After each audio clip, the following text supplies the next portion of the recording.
whatever the sport is you have an interest in, or maybe you've played some, it will feel more natural to you and it will sound natural to the person on the other side, because the person on the other side's no dummy. They know, like, oh, I see. You want to be here working with my kids so you can have them as patients. Like, yeah, but also this is cool. I love this. I would spend this time watching even if I weren't treating anybody. Hey, everybody. Welcome to another episode of the Trust Driven Podcast. I'm your host, as always, Dr. Josh Satterlee, and it's my pleasure to be joined by my old pal, an amazing physical therapist, and probably amazing trainer, and overall, just a really good guy, Dan Swinscoe. Dan, how are you, buddy? Hey, doing great, Josh. Thanks for having me. Now, Dan, you are by all measures, successful, wildly successful PT. Your success in PT is only outweighed by your good looks and charm. But in all seriousness, you are successful. And one thing that I've always been impressed with, you have had the opportunity, and this was not given to you, I mean, you earned it, but you've had the opportunity to work with a multitude of professional athletes, especially professional baseball players, in your career, all the way up to the point of being brought in by some professional baseball teams to consult and teach their training staff. Yeah. So what I wanted to talk about today, on this podcast, we talk about trust.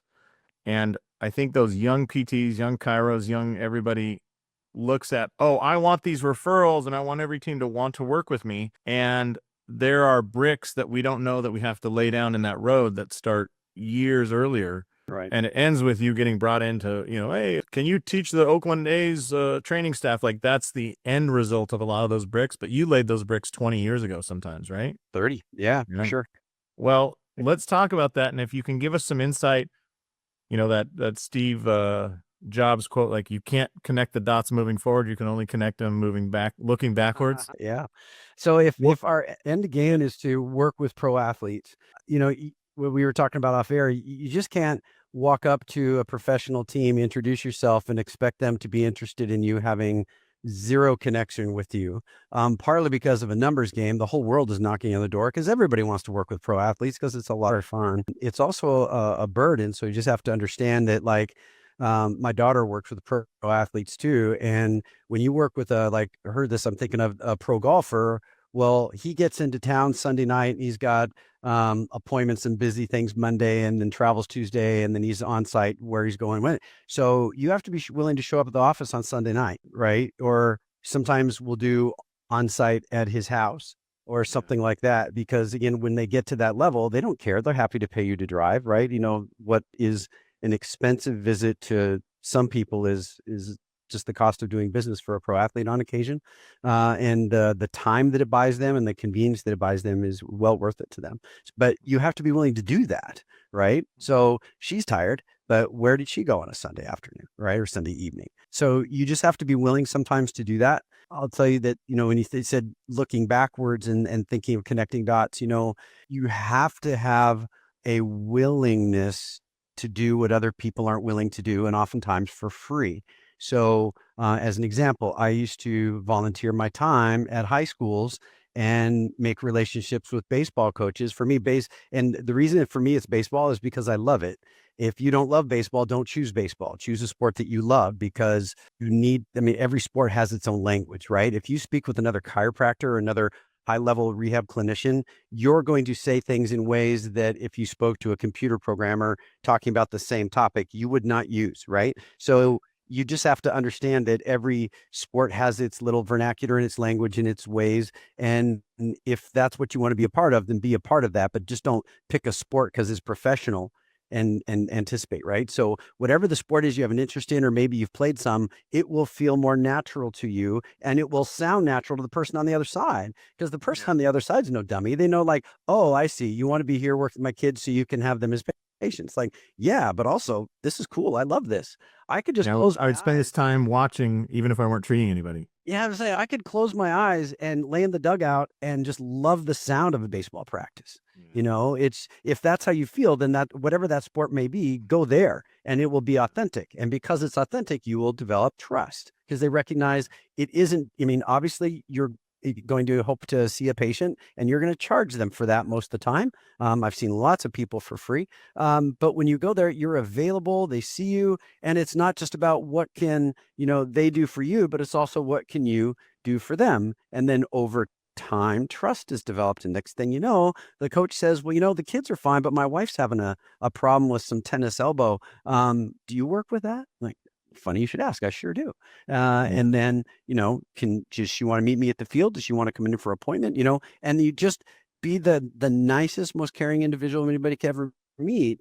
Over time, those sorts of scenarios just sort of build. I had one where it was pretty cool back. I missed the days, but when I cared about the NBA, there was a player from Seattle who made that area his home, and he played for an East Coast team, and he had a problem, and it was clear that this problem was going to take longer than what they had left in the remainder of their season. So they were going to send him home, and they reached out to the Seahawks, and the Seahawks recommended me. Now, talk about trust. The reason the Seahawks knew who I was is because I've been involved with FMS for a long time, and they asked, could someone help us this year? We're shorthanded. Could someone help us with the movement screens? Not going to be able to pay you, but we'll buy you lunch. You can eat at the facility. Yep, I'll do that.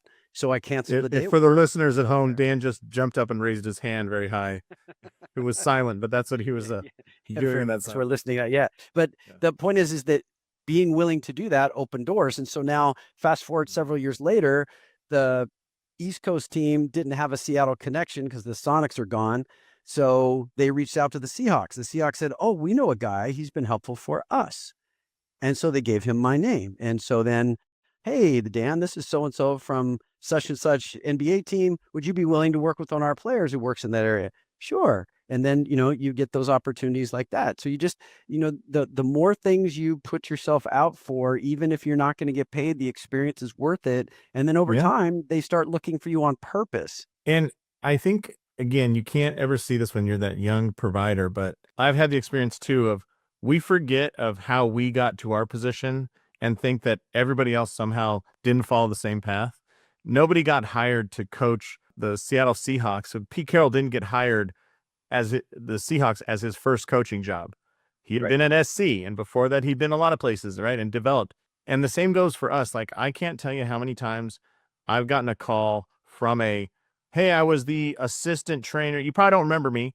I was the assistant trainer at the, name a professional team. I was the assistant trainer at the Seahawks. You came in and did FMS with us. Now I'm the head trainer of, over at the Dodgers.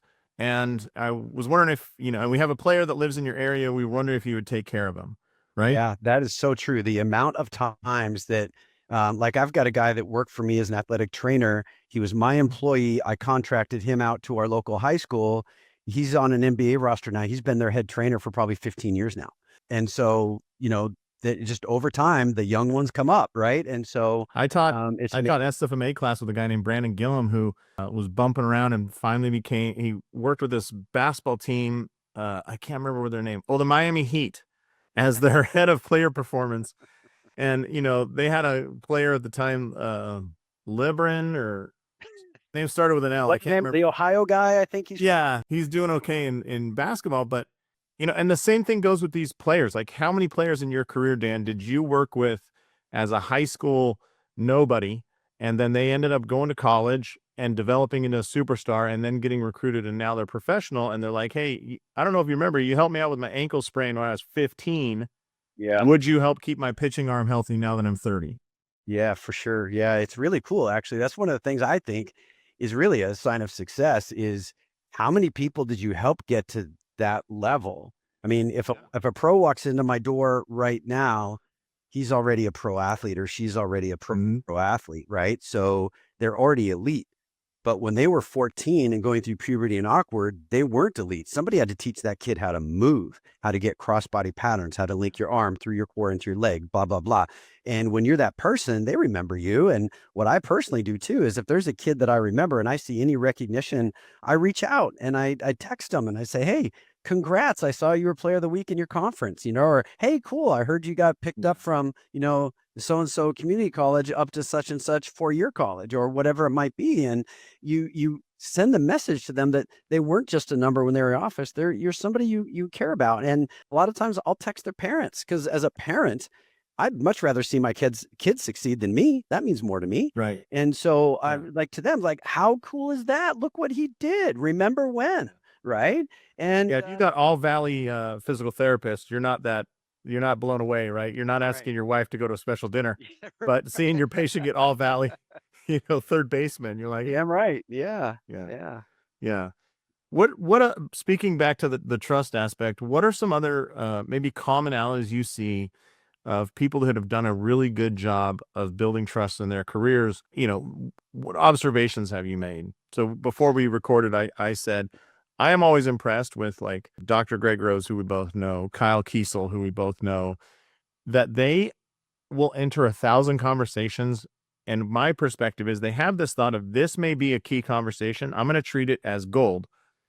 And they'll let the person in front of them convince them otherwise, which must happen to Right. 1,000 times a week. It's totally, For sure. but they don't ever approach it cocky. They don't ever start off going, I already know more than you, which they probably do. Like there's some of the most educated Probably. people around, but they But never they never start. know, and you never know, right? Yeah. Imagine a practice where patient engagement is seamless and unified. With trust-driven care, connect with patients across text, email, social media, and Google Business Chat, all on autopilot. Empower your team to step in effortlessly and engage in real time from anywhere. Say goodbye to multiple software and hello to a simplified practice and life. Trust-driven care is the all-in-one solution to save time, boost revenue, and build patient loyalty. Book your demo today and watch your schedule start to fill up. Now, back to the show. Yeah. Now, do you notice some other commonalities in the trainers you work with, the professional people at professional sports teams and stuff? Yeah, actually, I'll throw it out to a friend of mine who will never see or hear this, but his name is Stan Herring, and he's a former team doc for both the Seahawks and the Mariners. Still with the Seahawks in some capacity, I believe. Head of everything sports medicine in Seattle through the University of Washington and everything. He co-authored the Zachary Lystead law in the state of Washington, which is the very first law in the United States for youth concussion. And that was the model that now all 50 states have one of the same, modeled on the one that he co-authored. The guy's a stud among studs. His CV is 20 pages long, and you could not meet a nicer human being in this world. And he's I'll tell you, have you ever been to any of the PBATS meetings, baseball? So Professional Baseball Athletic Trainers Association has an annual meeting, and this one particular year, Stan spoke at it. And if I remember correctly, it was in San Francisco. It's always in a different major league city to host. And there's, I don't know, gosh, probably about 1,000 people in this ballroom. It's gigantic. It's all the people that are in every basically strength coach, athletic trainer, rehab person of any kind, associated with every professional team at all their levels, lots of college people, and then a random person like me from the general public. And there's a ton of people, and most of the people in baseball, this is kind of the one time a year they see each other. So in this giant room, you got a speaker doing the full professional deal, and there's sort of the hush of a million small conversations very quietly. And then Stan Herring gets up to speak, and you can hear a pin drop. No one else, and there was all the biggest names, had a silent room as much as he did, and all the accolades in the world. And if I call him by name, Daniel, my friend, how are you? It just couldn't be nicer. Remembers my wife's name, remembers my kids' names. He's one of the people that I made a point of saying goodbye to in person when I moved from Seattle to Phoenix, and just a gentlemanly man. But he has got a resume that will top anyone's, and just as humble and nice and caring, happy to talk to anybody. So for him as a role model, we'll call him a father figure because he's just a hint older than I am. But you just have to be like that, because anything different than that is not okay. I try to be Stan Herring when I grow up. If you ever do. If I ever do, and that's doubtful. But for those young listeners out there, young in their career, no matter what their license is, it sounds like keep your mind open and offer to talk to people, because you never know who they are.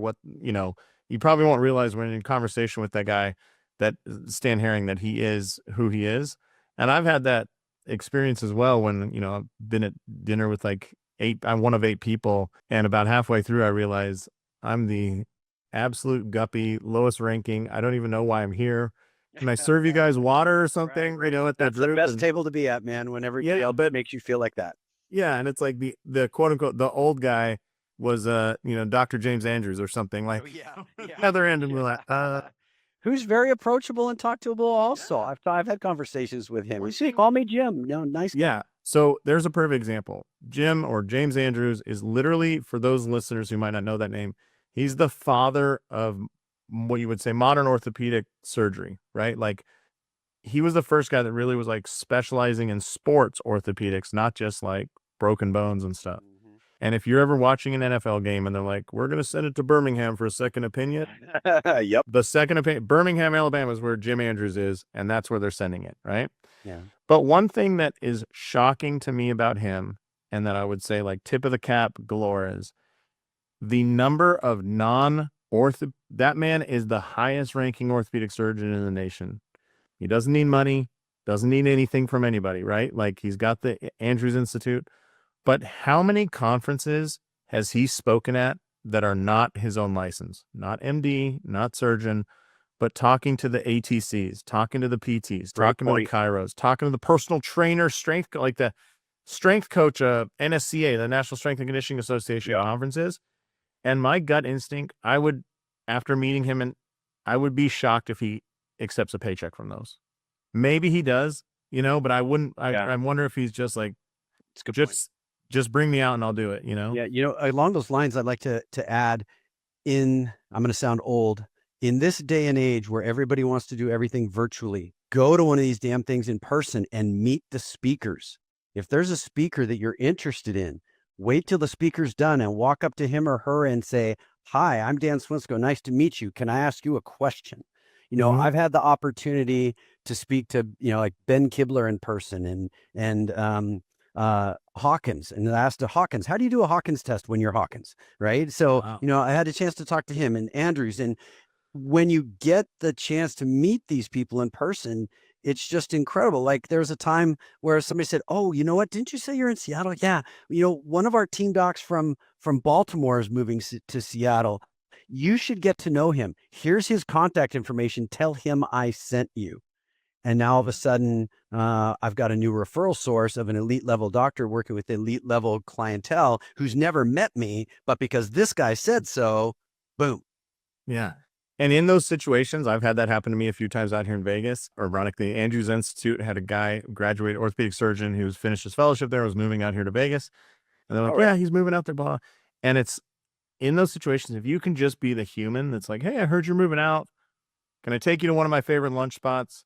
Can I drive you around town? Can I give you have kids? I'll tell you, here's a list of 5 or 6 things that are really fun for kids to do. And you remembering that they're human is so important, and saying, can I buy you a cup of coffee or can we grab lunch? And one thing, a little trick I always find is, buy a cup of coffee is great because it's always affordable. When you're a young PT or chiro or whatever license, you have absolutely no money and you're trying to get, one great way to do it is breakfast. Breakfast is always cheaper than any other meal, and nobody orders drinks at breakfast. Or I don't know why, but one of my litmus tests for good people is like, hey, can I take you out for some really cheap Mexican food somewhere? And if they're like, oh, hell yeah, I go, okay, you're already one of my good people, I like you. Yeah. But if they're like, oh, I don't eat Mexican, or, I don't, I'm vegetarian, blah, blah, blah, blah, blah. And I'm like, well, I mean, because I can't think of somebody I enjoy working with that doesn't enjoy Mexican food. It's so good. Yeah, why not? Well, talk about their human. I'll give you an example. There's a player that I worked with that, he was getting better. He was a free agent when I worked with him. We got him where he was pitching again. He felt fine, but he hadn't pitched in a professional setting, and he was currently a free agent. So it was important for him to go to winter ball. So now he's a Dominican player. So he went back to the Dominican for winter ball. Well, he and his wife just had a baby. So now it's November. The baby's a month and a half old. Wife's all by herself. And I said, does she have any plans for Thanksgiving? Have her come to our place. So we invited her, again, thinking as a human.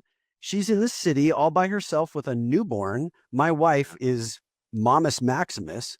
And so it was great. So she kind of had a big sister to talk infant with, and she had a place to go, and she wasn't alone at Thanksgiving, and it's just turned out really great. But and you don't do that because I said so. Just do whatever feels genuine to you. But it was genuine to me. It's like, does Delia have any place to go for Thanksgiving? Yeah. Please have her come. Because I'd met his wife before, because she had come to some of the appointments. And, when she was pregnant, we were talking baby stuff the whole time and so on. So it just felt natural. But again, they're people. right? And so just anything that you have to offer as a people thing, oh, you're buying a house in Seattle. Do you know anything about the school districts there? Would your wife like to talk to my wife and talk about neighborhoods and decorate? And you just connect, right? Because it's genuine. Trust has to be genuine. I'll add one other thing. When you go into the big box store and you walk in and the doors are like this and they open and then you kind of get that hit of air conditioning when you come in and it kind of blows you and you hear the whoosh sound. Yeah. And all of a sudden you realize that as you walk in, someone's, "Oh, sir," and you have no idea where the hell it came from. That person said hello to you because that person's boss said, you say hello to everybody. And it doesn't mean shit to me because I didn't make eye contact with the person. I didn't even know they were there. I'm on my way to find whatever I'm looking to find in the store. And some little voice is like, "Oh, hi, thank you, whatever." And I find it an annoyance. But if someone saw me there, "Hello, sir, how are you? Can I help you find something?" Wow, that means something because it's real. That when they say hello to you, it isn't real. So there's no trust there. So whatever you do, just make it real and it will come across real and the people will care about that. You want to know an interesting example of that right now? Sure. So Starbucks got a new CEO and he said he realized that the thing that Starbucks is known for is the feeling that you matter, the feeling of you being a human to human, right? And to that point, coffee. When you're ordering coffee, they ask your name and they put a sticker on your cup like, large mocha latte, blah, blah, blah, 2 shots of peppermint. They're being encouraged now to go back to the Sharpie marker, write the person's name, have a good day, some message that cannot be faked. It can't be printed. Yeah. It can't be automated. It's like, Dan, you're a winner, something like that. Yeah. And have a great day.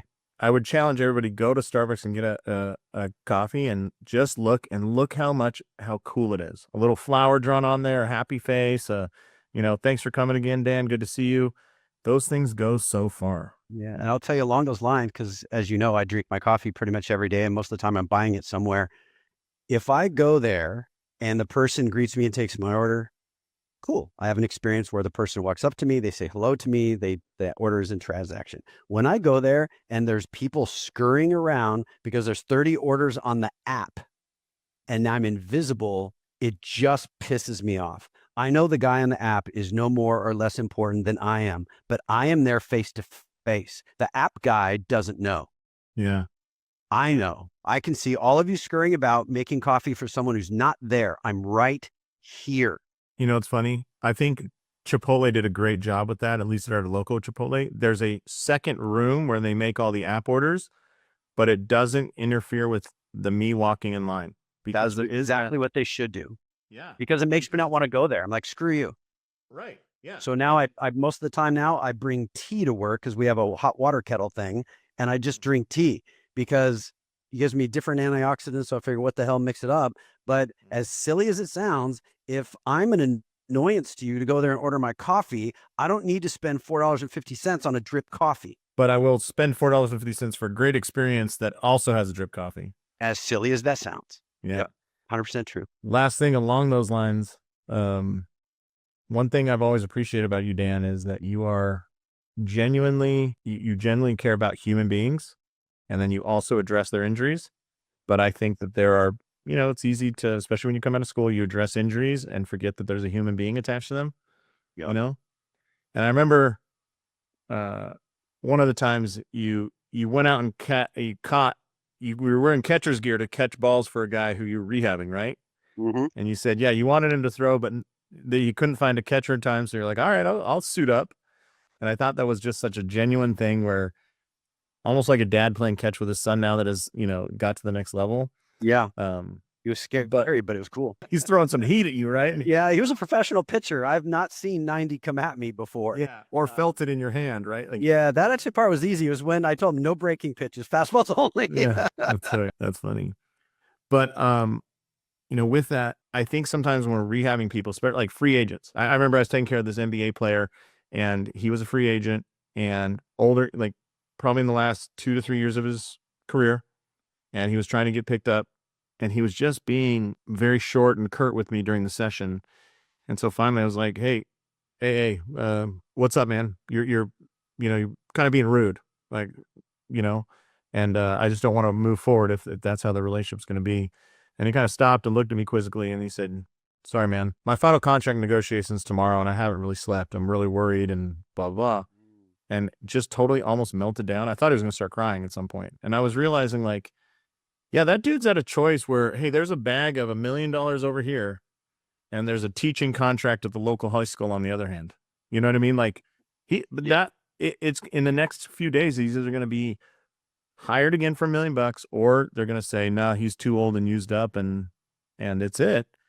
And we were able to get him back, but he had a decently crazy injury and stupidly had a stupid surgery. I know you can't believe that, but professional sports having a stupid surgery. And in that moment, I was like, oh my God, like, you're hurting too.